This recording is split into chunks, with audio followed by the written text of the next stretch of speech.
Welcome, everyone. Welcome to the special year-end webinar where leaders from all over the country are going to join in a discussion about engagement, optimism, empathy, leadership, all sorts of fun things as we head into the new year. Empathy and engagement, our vision for 2021. My name is Sean Richards. I'm the founder and CEO of Blue Sky Business Consulting, and I am absolutely thrilled to invite former guests and friends of mine that have joined me on my podcast, the Team Engagement Podcast. And I am very privileged and honored to act as the moderator for our discussion tonight. So let's meet our panelists. We're going to go around, just give everybody about 30 seconds. I'm going to start with Carrie. Go ahead, and if you want to unmute yourself, introduce yourself and where you're from. Fabulous. Thank you, Sean. It's a pleasure to be here with you all tonight. My name is Carrie Rao, and I'm from Peoria, Illinois, Central Illinois. And I am the Director of Workforce Solutions at the Greater Peoria Economic Development Council. I work with, it's a public-private partnership to work on educational pathways to get people into family-sustaining work that they love. And I'm also the founder of a small consulting company around leadership and strengths training in corporate and educational contexts. So it's a pleasure to be here. Looking forward to the conversation. Thank you for joining us. Rabia, let's go to you. Hi, thank you as well, Sean, for inviting me here, and appreciate being among such amazing people. My name is Ravi Piacentini. I recently left my position as COO for Pearl Long-Term Care Solutions to be SVP of Operations and Data Analytics for an organization called M-Street-X.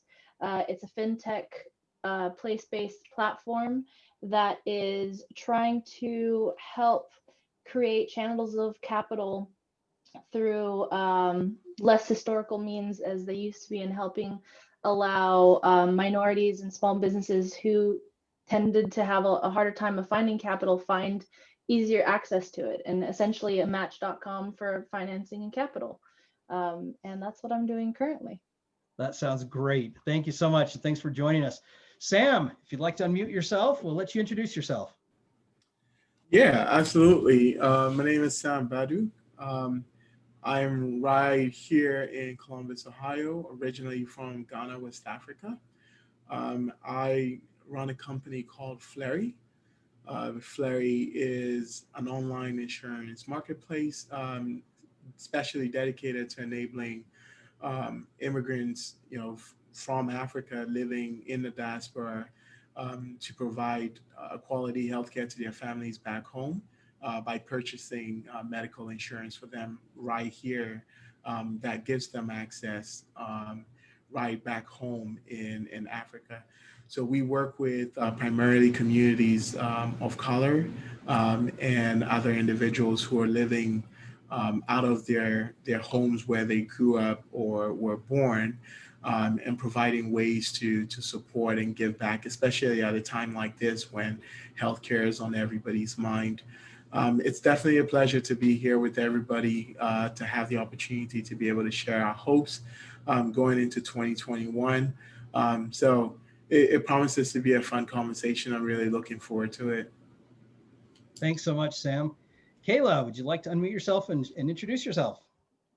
Hello, my name is Kayla Lee. I am the founder of Moran Consulting.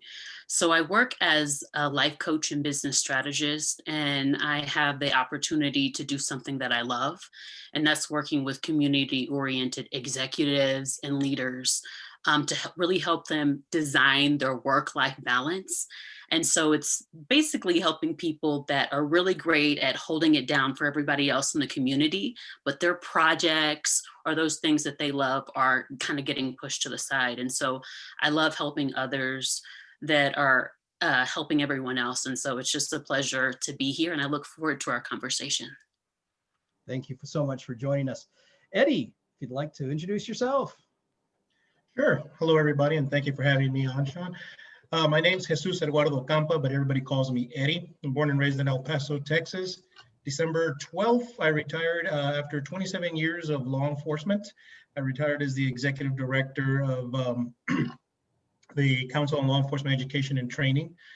And now I am the Executive Vice President of Economy Cash and Carry Express Wholesale Distributors. That's a very long title. And currently wrapping up my PhD here, hopefully by this time next year, in public service leadership. And I retired, like I said, December 14th. And then just yesterday, I found out that I'm a finalist for 2 major cities, one in New Mexico and one in the state of Florida, for their police chief job. And I was like, I applied for that a long time ago and kind of forgot that was still in the running. So I don't know how long my retirement is going to last, but I am enjoying this public sector life. I'm also the CEO of America's Best Strategic Security Group, and as well as Leading Through Adversity. And it's my pleasure to be here with you all. Thank you so much for joining us. Shaylin, wrap us up for introduction from our panelists. Hi, everyone. I'm Shaylin Jyotishi. I'm a senior policy analyst at the think tank New America in Washington, D.C. We're a research and educational institution dedicated to renewing the American promise. My research at New America focuses on the intersection between higher education, the workforce, and emerging technologies. We seek to help us all design better systems to work, learn, and live. I also serve as the CEO of the Journal of Science, Policy, and Governance. For 10 years, JSPG has served as the international vehicle for young scientists and engineers to apply their technical chops to policy issues through strategic partnerships with the United Nations, the American Association for the Advancement of Science, and other empowerment groups. We seek to elevate the voices of the next generation STEM leaders in science and technology policy. Excited to be with you all today. Well, thank you so much. As you can see, we have a very wide range of folks from all over the country. So I am very privileged again. I have to reiterate how privileged I am to have all of you joining with me tonight. So thank you.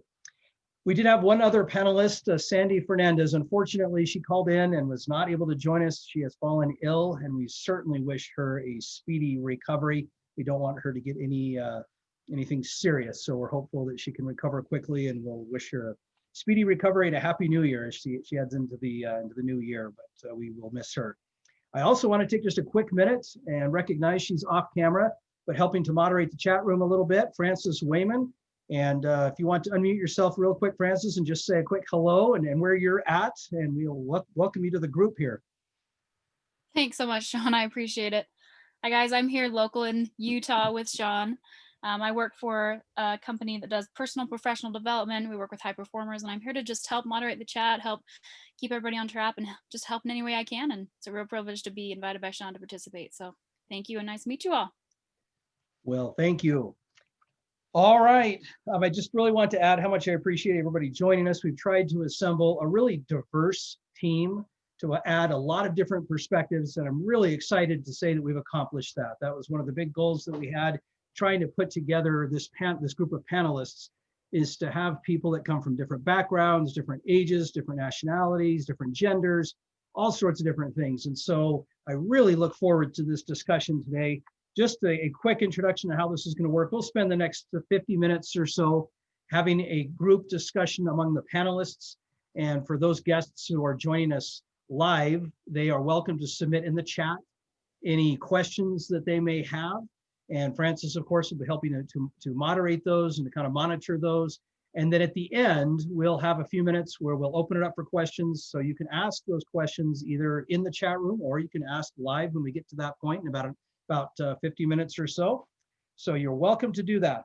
Well, gang, here's the first question. We are wrapping up a very challenging year, to say the least. I think that's a bit of an understatement for a lot of people. What is one thing that we as leaders can do to help our team members have a greater sense of optimism and enthusiasm as we head into a new year? So we'll give each of you about 1 minute to answer, and I'm going to go in reverse order of how you were introduced. So Shaylin, we're going to start with you. If you'd like to take maybe just about a minute and tell us how you feel like we can improve the optimism we head into the new year. I think that's a brilliant question, Sean. I think for me, what I've felt to be the most powerful antidote to pessimism or fear or worry in a team is centering with self-actualization and focusing on how we can empower our team members to reach their highest calling. I find that it's sometimes better to light a candle than to scream out in the darkness. And I think when it comes to developing teams and working with teams, figuring out what really gets your individual team members going, what gets them really excited, and then aligning work and KPIs and all of the rest around those core values is really motivating, and it leads to a great reel of roots for resiliency when times get tough. So that's my take. Fantastic, great response. I like that imagery about the candle. So thank you. Eddie, what insight do you have? Oh, I gotta remember to unmute myself. So I kind of agree exactly with what the gentleman here was saying, is that, you know, one of the biggest things we have to do is become very empathetic with everybody that's out there. We don't know everybody's state of mind and issues where they're at. You know, I was being in the public safety arena, you know, we were first responders, we were out on the field all the time. So we kind of had to take this whole COVID thing serious, but at the same time, we couldn't take so many precautions and things like that just because of the nature of the job. So unfortunately, several weeks ago, I came down with COVID, and let me tell you, that was no joke. And I was able to really understand what a lot of people were going through because I was actually going through it. So I think that one of the greatest things that we've had right now is with this slowdown is it gives us a great time to start planning strategically. And as long as we can get everybody involved in our group, and that's one of the things that we started doing. We started laying out a 5-year strategic plan. The current company that I'm with right now is the vice president. I was brought in to create a 5-year strategic plan, and COVID, because of the nature of the business that we're in, has actually helped grow the company, and we're actually building our 4th distribution center in a time where growth is pretty much unheard of because of how things have been. So I think you got to take a look at the positive, kind of like the candle phrase, and you got to do and move forward. And I just think that got to look at it as the, you know, is the glass half empty or half full? And I guess we prefer to look at it as it being half full. Great, thank you. Kayla, what would you like to offer? There's a couple of things that came to my mind, and the very first one is not losing our sense of humor. The year that we have ahead of us, you know, it's going to be challenging, and I think that there's an opportunity to smile, to laugh, and even at things that are during difficult seasons. I think that's a very human part that we have. So to me, remembering to have your sense of humor, what you do at work, because there are things that are actually funny that happen to us and we can be so serious. And so I think it's really important to be able to laugh. The next thing is this idea of connecting with people on a very human level. We're like, let's get down to business. Well, business is founded upon relationships and our human connectedness. And if COVID has taught us anything, it's that. And so understanding that part of business is connecting with people. And more than ever, we actually really kind of need these very intentional human connections because we're working remotely. And so that the things that we would get even from, maybe we don't say words to someone, but the physical, you know, physically seeing someone is not happening. And so I think not losing our sense of humor and really connecting with people on a very human, real level, it's going to be really important for our optimism and our humanity. That's fantastic. Great. Thank you. A lot of people nodding their heads in agreement, obviously. Sam, what would you like to share? So I think we made an earlier joke about it doesn't get much worse right now. And as funny as that might be, that's for me is sort of a starting point for reconnecting with the team, right? It's acknowledging that, you know, we all started the year with all of these really great hopes and really wonderful ideas for what the year was going to be. I think I would be hard pressed to find someone who hasn't had those plans altered in one way or the other. And so building a sense of optimism first starts with identifying a common thread of shared emotions around a challenging year and a year that hasn't gone according to plan. Only then do you start to collectively make plans and share hopes, right? And knowing that we're going into the next year together with the same belief, right? Because we pulled through this year through these same experiences, even though we didn't plan for what was coming, right? And so helping that team feel a sense of hopefulness and optimism into the new year is going to start by starting those activities to recognize the year that you've collectively gone through. And then how do we start by thinking into what we want in 2021? Great comments. Thank you. Rabia. I always get so worried when I'm last because I feel like there's always so many great answers, and Kayla really hit the nail on the head with I feel the most important part for me with bringing that optimism and helping team members or the group that you supervise to really bring their head back into what we're all doing.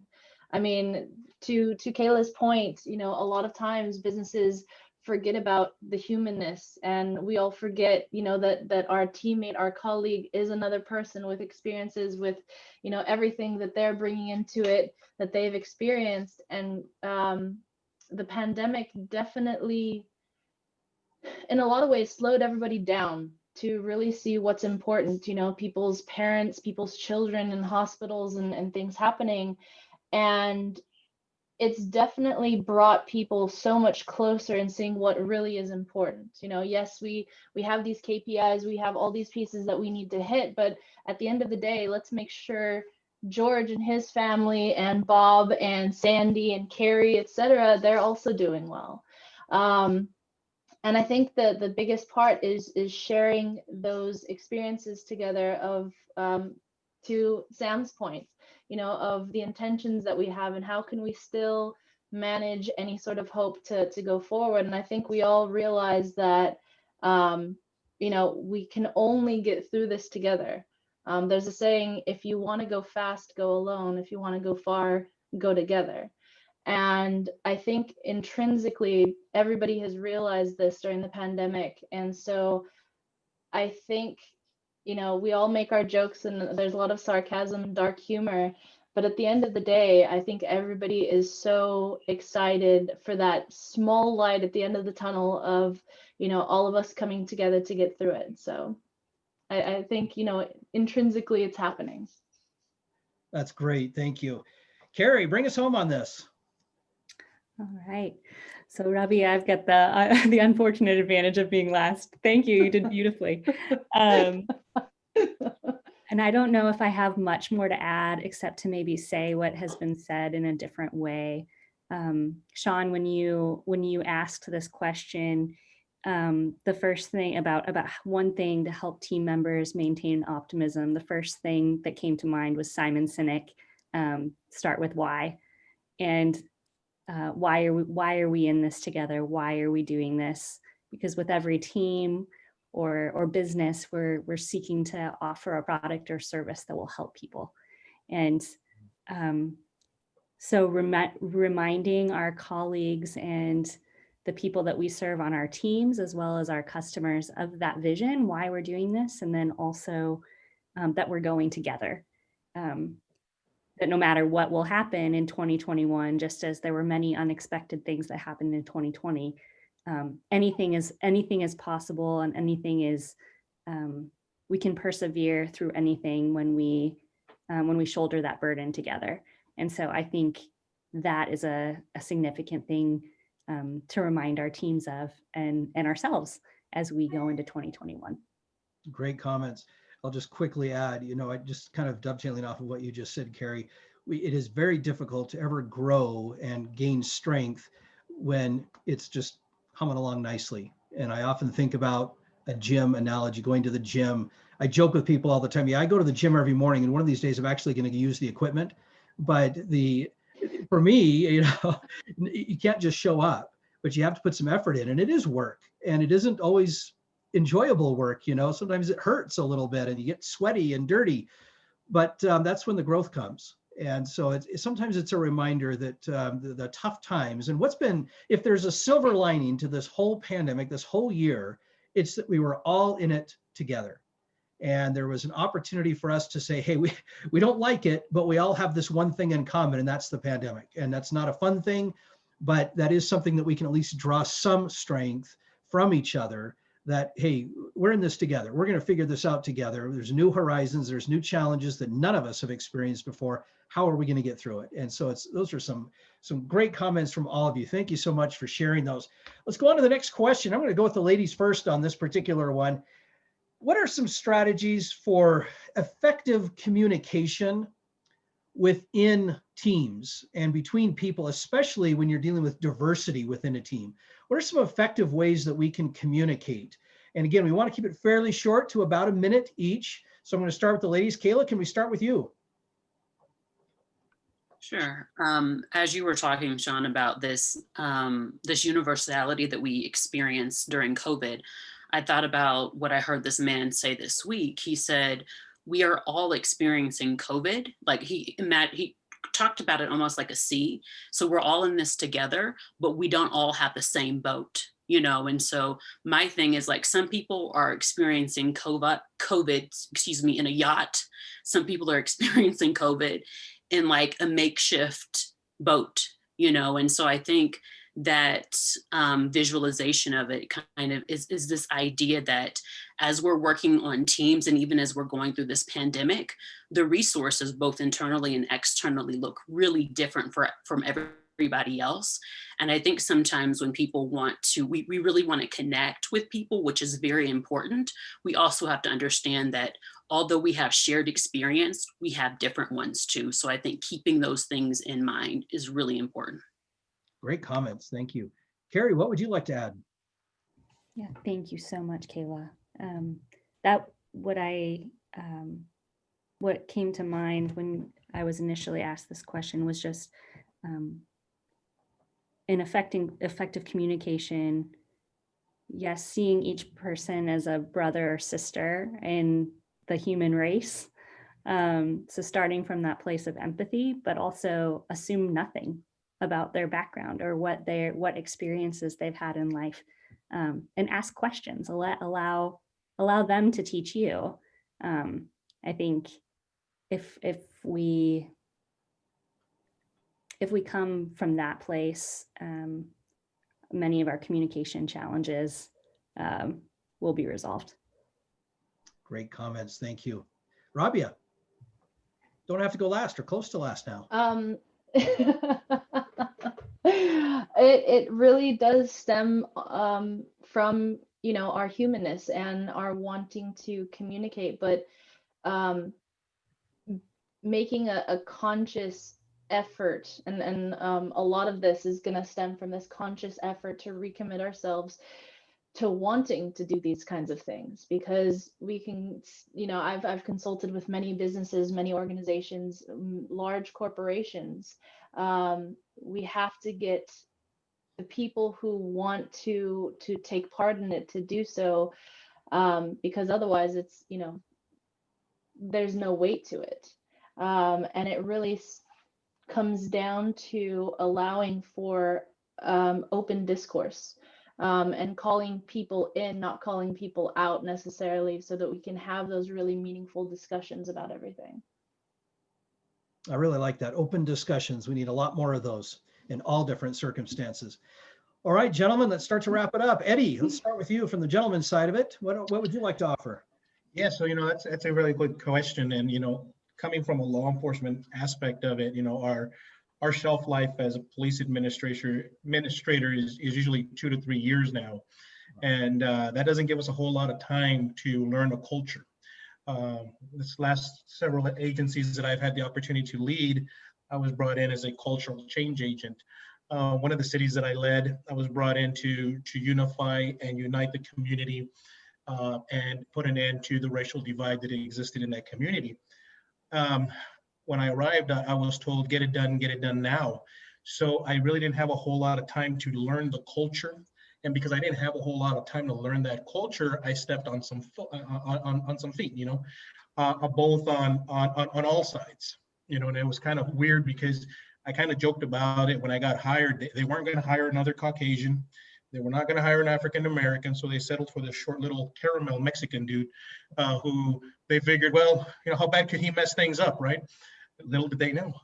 No. So we came in and I came in and it was actually a one-man team and I had to learn the culture and it was rough. So I think that the most important part of communication is having the time and the ability to learn the culture, learn who you're dealing with. And I think that's the problem that we face across America is that we don't take the time to get to know each other. We're moving around so quickly and so fast that if we just stopped, and I think this is what kind of COVID kind of did for a lot of us, it kind of allowed us to hit that reset button, stop, and get to know each other on a little bit better level and be able to understand and actually understand that regardless of what color this is, inside we're the same.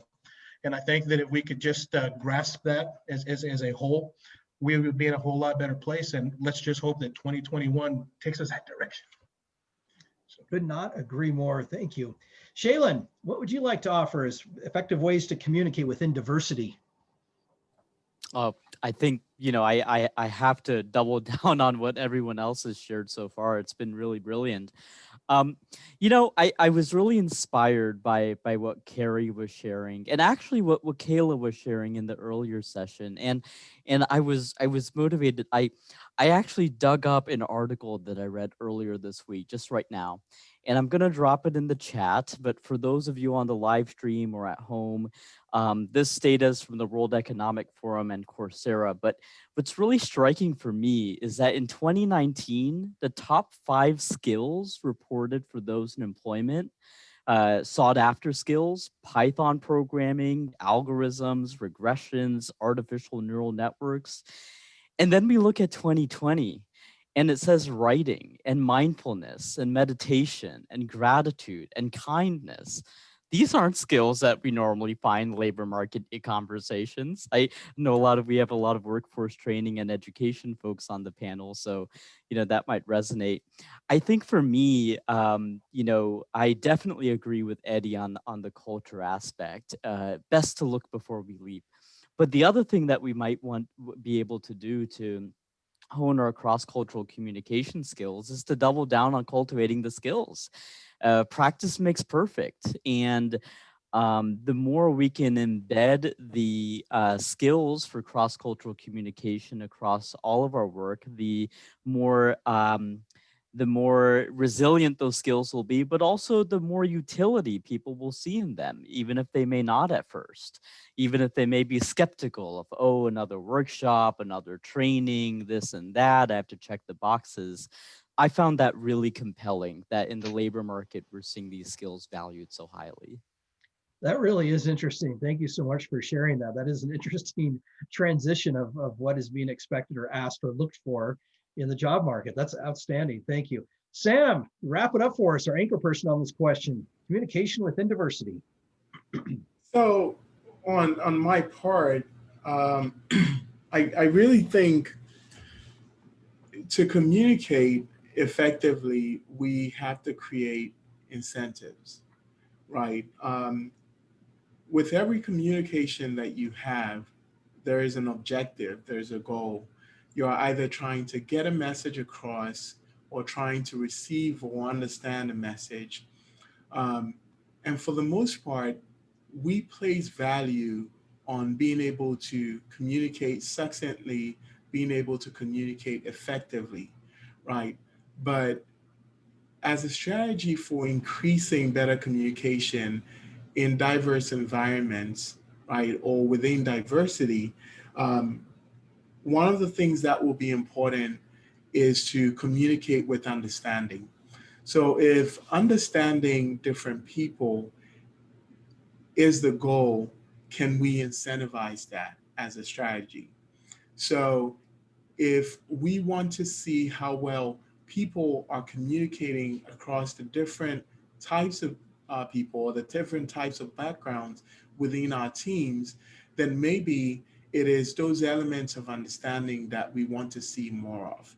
So that if, like Eddie mentioned, um, working with a diverse team means I have to spend time to get to know them, then from our positions of leadership, maybe we want to incentivize taking the time to get to know people, maybe in more one-on-ones, right? Maybe in having conversations that fall outside the purview of work, maybe in trying to understand, what the background story and how people ended up within the positions that they have in our organizations, right? So that's one thing that I think, as a strategy that we employ in the new year, incentivizing understanding as a goal might lead us to care more about putting in the effort to understand the people with whom we're communicating. Really like that. Yeah, just the idea of almost setting a goal of having that communication and having that this is what we're going to look at, whatever the group decides, whether it's understanding or this discussion around diversity or whatever it may be. But great comments, everyone. Thank you. I wanted to share a definition that I found on the internet around the definition of implicit biases. And this is what I found. Thoughts and feelings are implicit if we are unaware of them or mistaken about their nature. We have a bias when, rather than being neutral, we have a preference for or aversion to a person or group of people. Thus, we use the term implicit bias to describe when we have attitudes towards people or associate stereotypes with them without our conscious knowledge.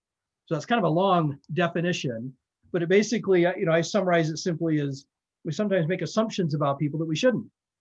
And that's it sounds like such an obvious thing, but when we look at this diversity within just our panelists here, what I'd like to do is each of us has a different perspective for different reasons. Some of us are male, some of us are female. I think I'm the oldest one of the group. Otherwise, I think all of you are young.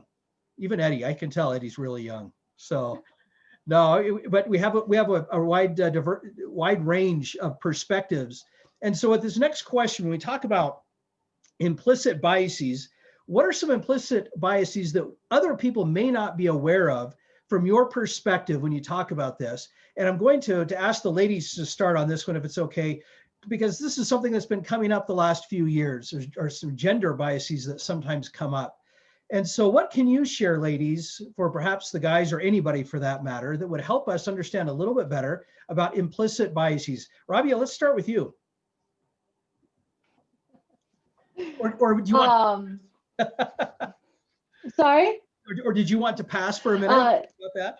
No. I'm totally fine. I'll gladly take the first answer. As far as what kinds are out there of implicit biases, honestly, there's too many to count. It can be your skin color, it can be your gender, it can be accents, everything. Legitimately anything that can be different from another person can lead to a bias. I think the most important thing, and again, it goes back to what I was discussing about conscious effort, and making it so that everybody understands and normalizing the idea that everybody has them. You can't just say, oh, I'm colorblind, or oh, I don't see this, or I don't believe in this. It's not that. We all need to come and say, yes, I do have a bias of X, Y, and Z because maybe I didn't grow up with it, or maybe I've never experienced that culture, or whatever the case may be. I don't have the background that closely related to this one, so I don't understand it. And a lot of times, most of these biases come from this place of not understanding or having no involvement with it.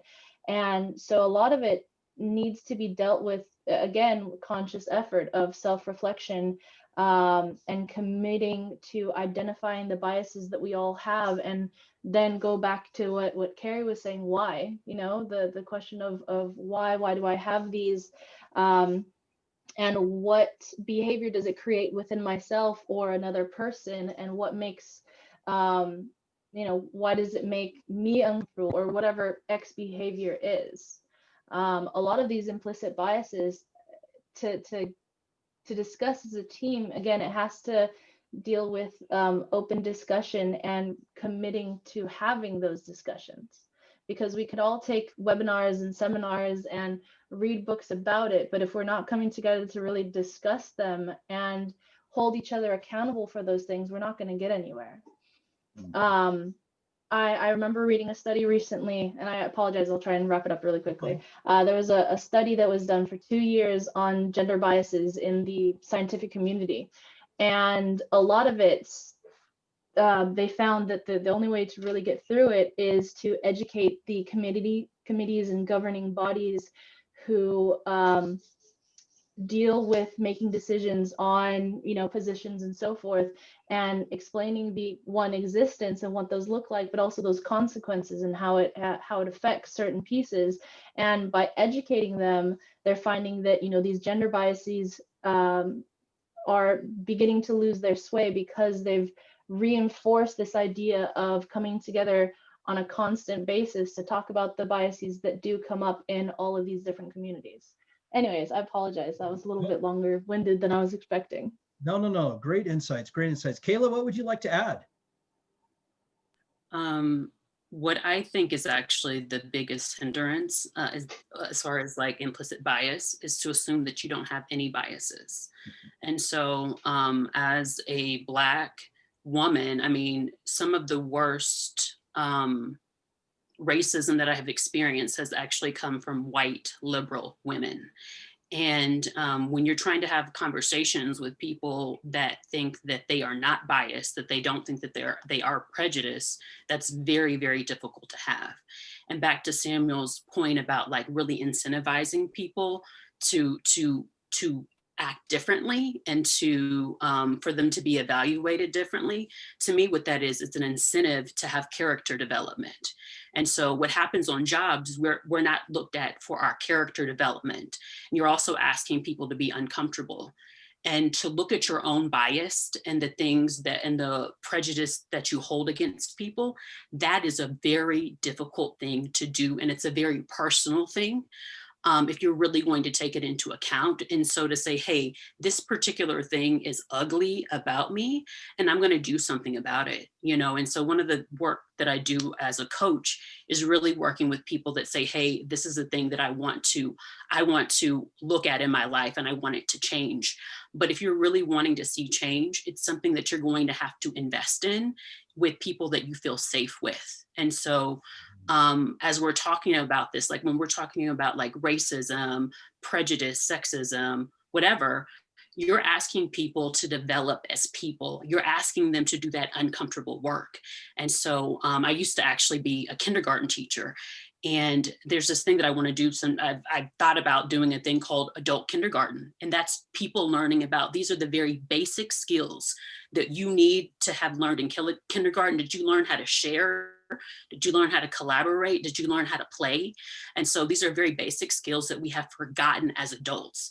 And so to me, part of this work, when you want to do diversity, equity, inclusion, and belonging, you need to be able to build your character. It's going to be messy, it's going to be ugly, and you need accountability.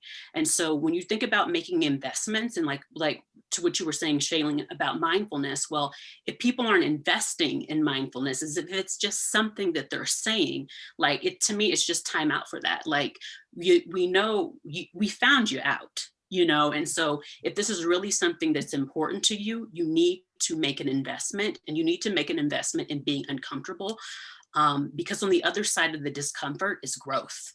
And it gives you the ability to really connect with people that you never would have otherwise before. And so, and we all have it. And I think we try to like shield ourselves, and we don't want to say sorry. We don't want to admit to being wrong. And that is so important in this work. So my overall thing is to say is to recognize your own bias and be willing to do the work and invest in it. Great comments. I really appreciate that. Yeah, I'm getting this round of applause there. That's great. Carrie, what would you like to add from the kind of the female perspective on this implicit bias that we sometimes run into? Yeah, thank you. I guess the only thing I would add, in addition to what Rabia and Kayla have said is that thing about implicit bias is it's implicit, and we often don't know what we have, what bias we're holding. So we can't do this work by ourselves. It has to be done in the context of relationship. And Kayla mentioned just the importance of safe relationship. And I think as leaders, that's a really important mantle that we need to carry is creating cultures where it's safe to have these conversations and also commit ourselves to being in relationships that will continue to challenge us and to challenge our own implicit biases. Thank you. Thank you. Now, Sam, you're an immigrant to our country. So tell us a little bit about your perspective as an immigrant. What kind of implicit biases would you like to caution us on? It's been interesting. And I guess I have been on both sides, right? So when we think of implicit biases, they're usually different types. Confirmation biases are probably the easiest one because we all seek reaffirmation of what we believe. It's the reason why we tend to move in groups that look very similarly to ourselves. But one that I find very interesting is, when it comes to fundamental attribution, this is really where we think of ourselves differently from other people. And in the sense that when something good happens to us, we tend to attribute that to, our hard work, the effort we put into it. And this happens particularly, when it comes to minorities, right? Minorities who are doing well, successful. And I get asked this a lot, what do you think about African Americans? Because you're African, right? And this comes up a lot. It's also a bias that we really display. And most people ask me this, not really because they think fundamentally Africans are any different from African Americans, but really it's the bias behind the question, right? That they're seeking to affirm, which is, do you believe that immigrants who come to this country tend to do a lot more than, similar looking African Americans? And this is something that I've had to really call out a lot of people and really check myself about, right? While I might have had, quite an experience living in this country over the last 6 years and going from undocumented to, becoming a citizen, right? That experience is not unique to, it's not unique to me, but it's also not something that everybody finds easy to go through, right? And so I've had to develop the empathy, but also the understanding about the struggles of other people. In my case, particularly understanding what African Americans who might have been born here still have to go through within a structurally and systemically biased, right, condition. And it's something that I normally talk to people about being careful about. It's not easy enough just to say, hey, if you do the work and you put your head down and you go through the motions of building a life here, you will discover the opportunities to become successful. No, not really, right? And I have to keep myself in check to know that everybody is struggling differently and sometimes in ways that are not evident, right? There are so many issues, and this year we've become very open to a lot of them, right? I've had discussions, and in a lot of circles that I'm usually in, I tend to be the only Black person in that circle, right? And so this year was particularly interesting in the conversations that I have, being able to help people understand that attribution error that we have, where we think that our own struggles are the reasons why we're succeeding, is something that we need to check and understand that getting to understand what other people are going through and their own struggles is pretty much the first step to being able to check your own bias, because then you start learning and being open-minded rather than thinking because you might have gone through a similar or fairly easier experience. So that's one that really stands out to me when we talk about biases. Great comments. Thank you. Now, Eddie, again, we kind of mentioned this a little bit ago, but you come from a law enforcement background. Are there some implicit biases that you've run into with people, especially, this is kind of a sensitive topic for this year, but are there some things that you've run into that people make some assumptions they shouldn't? Well, this is a very sensitive subject for me. And first thing I want to do is I want to hire Kayla as my publicist or my PR person or whatever, because everything she said, she hit it right on the money. And, it's funny because I didn't think I had any implicit biases till I left El Paso, because everybody looks like me. When I went to East Texas, I was hit with a very big culture shock. And being the guy who had to fix the culture and then getting smacked with a big culture shock was really hard thing to do.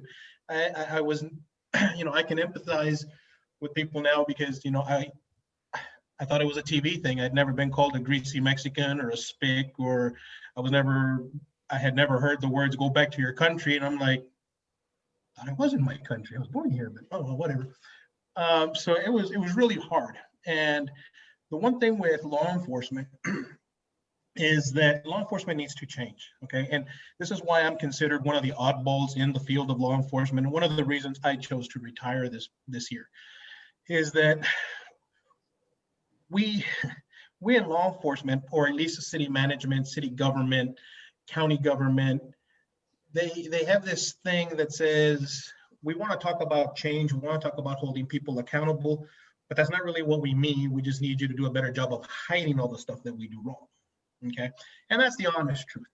And I've had this discussion on several interviews. That's why I was actually very shocked that I was a finalist for these last two jobs, because basically what I said is, and this is exactly what I said, because it's kind of what Kayla said is, hey, Eddie, we want to hold people accountable. We want to end this racial divide. We want. I said, look, don't waste my time. I've heard this so many times. And when I give it to you, because that's why I'm usually brought in, is because I'm a change agent and I come in to make those changes. And as soon as I start giving it to you, you find out the ugly truth of what you are hiding, because now I'm bringing out those biases in you and you're seeing them, and you don't really want change. You really don't. So all of a sudden, that's no longer the problem. Now I'm the problem. How dare you uncover the truth about us? So, it's a very touchy subject for me. In East Texas, I created a program called No Colors, No Labels, which was a program designed to remove the preconceived notion that the police were racially motivated. I blinded myself. It should have been called All Colors and All Labels instead of No Colors and No Labels, because Jesus Christ, it was a horrific experience. I went from East Texas, then I went to Oklahoma. Talk about culture shocks that I had never seen in my entire life, But the problem is, and it lies in there, is that we refuse to admit our own biases. I never knew I was biased up until 2014 when I left West Texas. And here we are in 2020, and I'm 47 years old, and I've discovered that I have all these biases, and I can't figure out how to get rid of them, because they're new feelings, new emotions to me that were not brought out until 2014, when I became part of that cloud, or whatever you want to call it. And, there just needs to be a lot of change. And when we talk about law enforcement, and Kayla, you mentioned it right there, everything we learned in kindergarten. We have a fancy term for it in law enforcement, and I'm sure everybody has heard of it: procedural justice. Procedural justice. You know what procedural justice is? It's the damn golden rule. Treat others the way you want to be treated. Stop giving things such a fancy name and just do what it is. You treat me the way I want to be treated, fair, respectful, and inclusion, and we'll all be good. But that's too simple. We got to complicate things. And until we can remove those biases and accept what we really are, that's the only way we're going to move forward. And I'm sorry I got a little hot, but it's just that this topic is, we need to do this again and just spend hours on this topic, because I think really from what I'm hearing here, we've got the solution and we can all become like gazillionaires. Well, this is the right group to crack it open. I think this is a good group. Shaylin, I'm going to wrap it up with you. Now, I'm making probably a horrible assumption and having an implicit bias right here. So we're gonna have this in a real time moment here. But I think you're the youngest of the group. I could be wrong. So I won't ask anybody's ages. We won't try and figure that out. However, are there some challenges perhaps from a younger person's perspective or maybe from an older person's perspective that can sometimes trip us up in this same regard? I think that's a brilliant question, Sean. I think what I might add is that we use proxies for knowledge, skills, and abilities. We use gender as a proxy for skills. We use age as a proxy of skills. We assume that men are more proficient. They have the knowledge, skills, and abilities to do certain tasks better than women. We assume that older people have knowledge, skills, and abilities to do tasks better than younger people. We assume that younger people are more adept at technology and digital economy skills than older generations. I have been doing some thinking around the pretty significant chunk of the country that actually is really resistant to the idea of challenging implicit biases. They're out there. If they weren't, then we wouldn't be talking about this. We would all be in alignment. It wouldn't be a conversation topic. But depending on the public opinion polling data we look at, anywhere from 30 to 50% of the country don't believe in implicit biases. So to those people, I say it's fine to look inward. It actually picks up on what Carrie was sharing earlier and even what Samuel was saying about incentives. I think that if you're looking to lead a business or an organization, you're losing out if you're not addressing your implicit biases because you're using proxies for skills. You're clouding your judgment. And I think that's a really powerful message for folks who may not see what we've seen on the panel today in the conversation of implicit biases. There's something in it for you, I would say. There's something in it for you to get out of challenging your implicit biases. It's not just for others.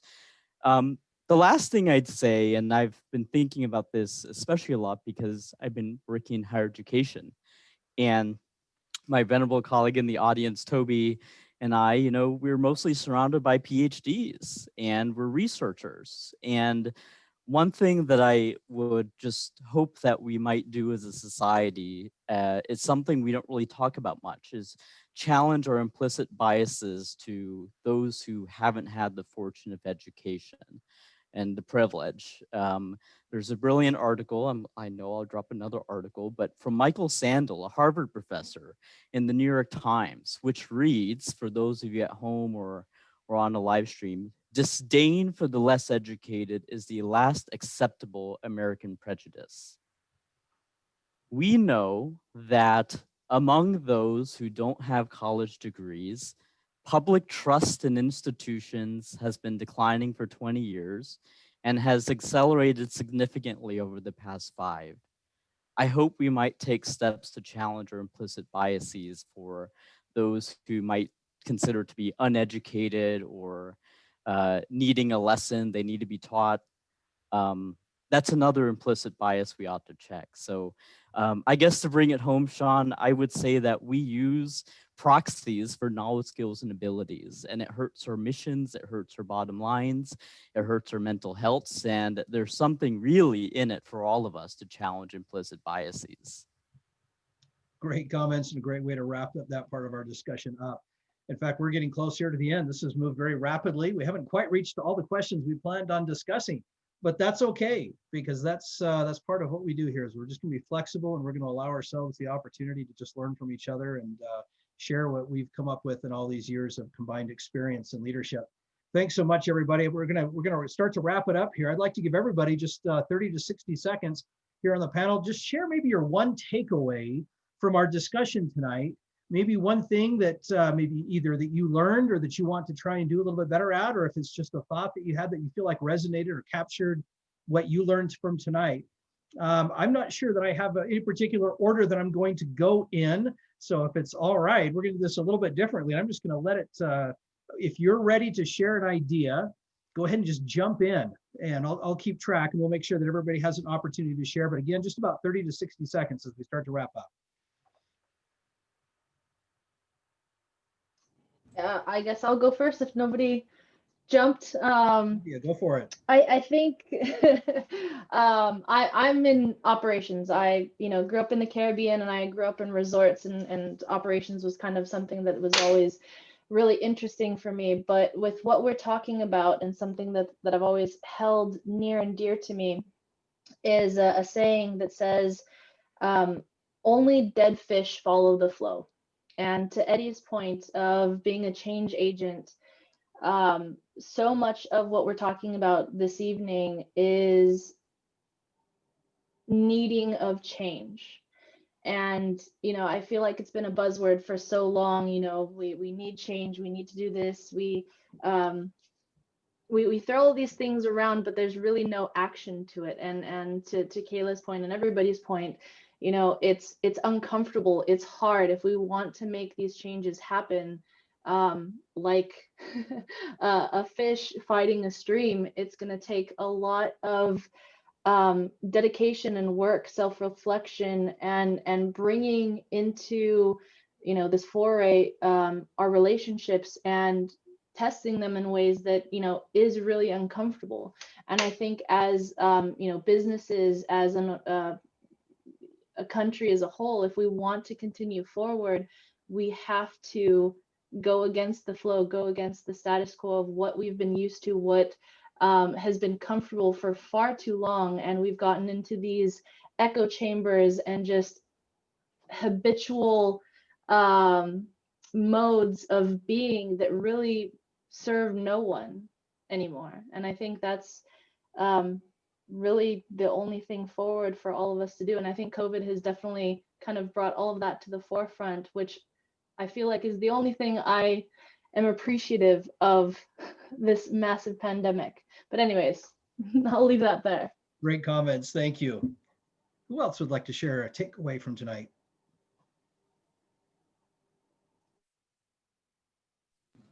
So my 30 seconds here with everything that we shared is really that going into this new year, we have to make a conscious effort to bring out the intentions that we want to have. If we want to create more space for people, then we have to practice having more people around us. If we want to have better conversations, then we have to practice having better conversations.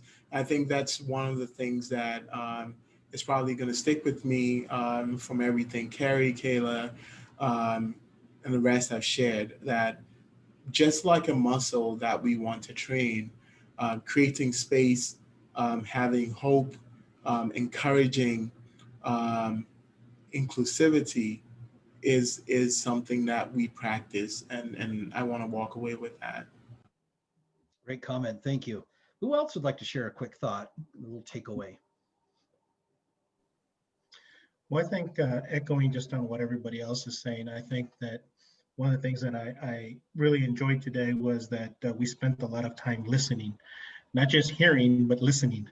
And I think that's the key right there. If we just spent a little more time listening, we would all find out that we all actually have a lot more in common and want to see the same direction, that it would be a lot easier to steer that ship.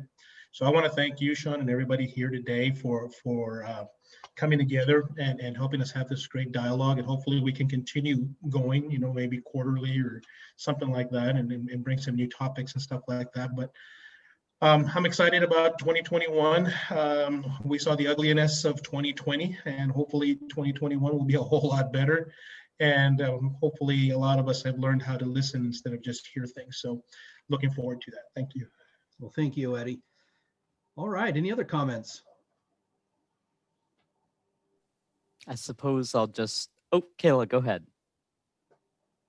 You go ahead. Oh, sure. I suppose I'll just build off Eddie's comments on, sort of looking ahead. Only those who are who are willing to risk going too far can know how far one can possibly go. And, you know, I think we have to keep fighting the good fight.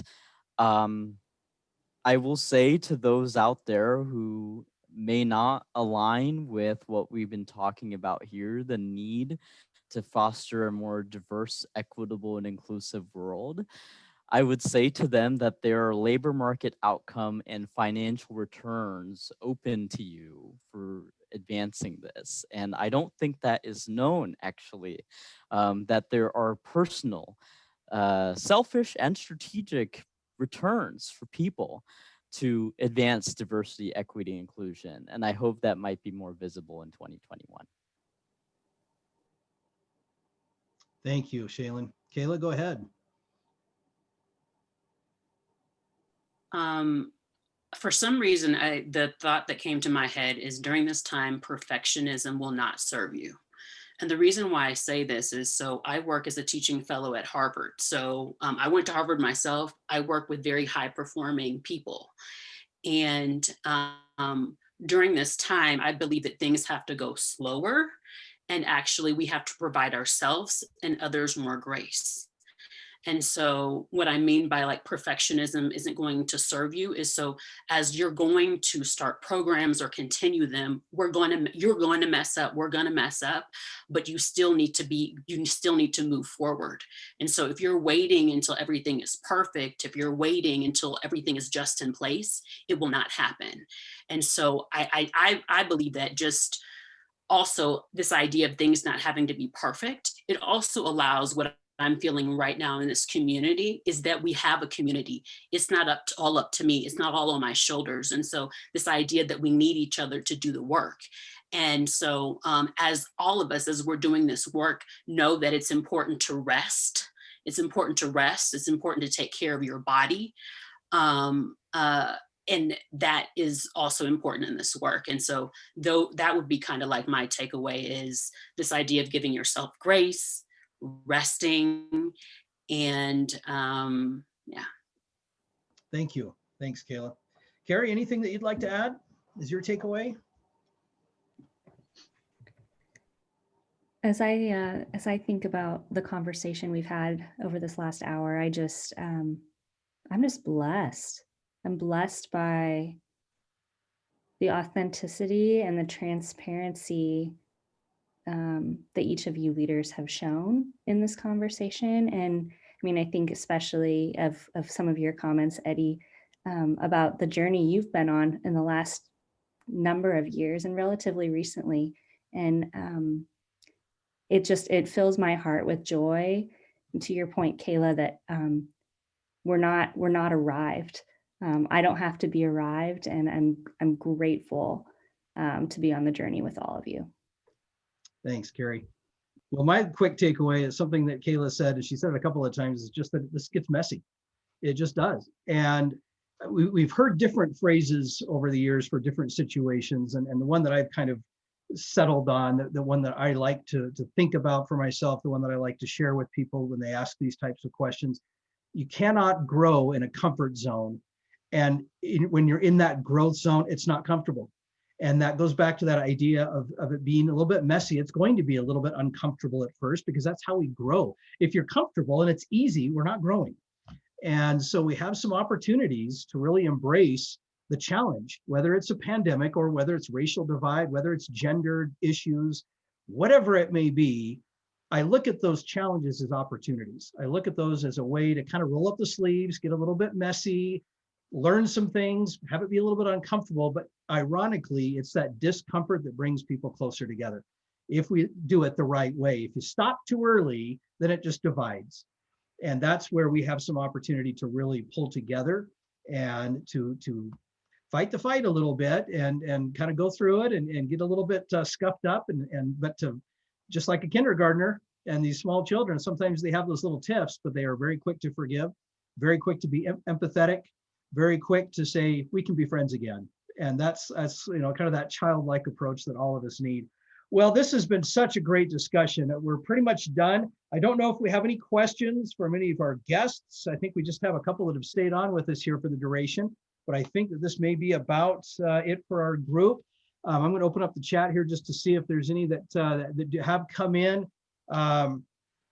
If not, I'll start to just wrap it up and conclude for us tonight. But we'll give it just another 15, 20 seconds here to see if any questions come in. But again, such a great discussion, and I really appreciate everyone's insights and the encouragement that everyone has provided tonight to really have these discussions, for leaders to lead out having these discussions, because that's really the challenge, and in leadership or otherwise, to be willing to lead out and say, we need to have a challenging discussion, because that's usually what leadership is really all about, is being willing to lead out in a difficult situation, even when it's not always pleasant, when it's not always easy. Again, I'm just going to wrap it up. Thank you so much to all of you for your willingness to jump in and share tonight. I just have the deepest admiration for all of you for what you've accomplished, what you've had to endure in your lifetimes with different challenges. And I really appreciate it. I know that there's so many more stories that could be shared. And if this is something we'd like to continue here in the future, I would look forward to that opportunity, so we can do this on a semi-annual, annual, quarterly, however often we feel like we have time to devote to it. And we can bring some other individuals on board, keep sharing stories, keep the dialogue moving forward. I wanted to share just a quick quote from a person that I admire, who is Helen Keller. And she simply said, "Alone we can do so little, together we can do so much." And that is the message that I would like to leave as we wrap this up. I wish everyone in this group, as well as those who may watch or listen later, a very empathetic, optimistic 2021. We're going to have everybody, you're all silenced. I'm the only one with my microphone, so I'll be quiet. But we're going to give a big thumbs up, and let's all lead out. Thank you so much, everyone. Have a great new year, and thanks for joining us.